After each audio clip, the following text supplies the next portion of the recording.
Енді қазақстандықтар банкроттыққа онлайн режимде өтініш бере алады. Ол үшін жаңадан қолдау ақпараттық жүйесі іске қосылды. Оған 24 мемлекеттік органның базасы біріктірілген. Алматы қаласы бойынша мемлекеттік кірістер департаментінің мәліметінше азаматтар жүйенің көмегімен банкрот мәртебесіне өтініш беріп, талаптарға сәйкестігін автоматты түрде тексере алады. Порталдың тағы бір артықшылығы жеке тұлғаға өтініші мақұлданбаған жағдайда себебі мен қандай деректерді түзету қажеттігі туралы хабарлама келеді. Шілде айындағы ақпарат бойынша Алматы қаласында банкроттыққа 9 мыңға жуық өтініш түскен, оның 6,5 мыңнан астамы қабылданбаған.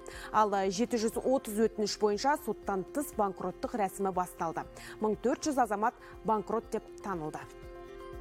15 күннің ішінде өтінім қарастырылып, шешім шығады. Талаптарға сай болатын болса, банкроттық рәсімі басталу туралы, және ол рәсім 6 ай ішінде жүргізіліп, 6 айдан кейін шешім шығарылады. Берілген өтінім бойынша кері қайтарылған болатын болса, 3 айдан кейін қайтадан өтінім беруге құқығы бар.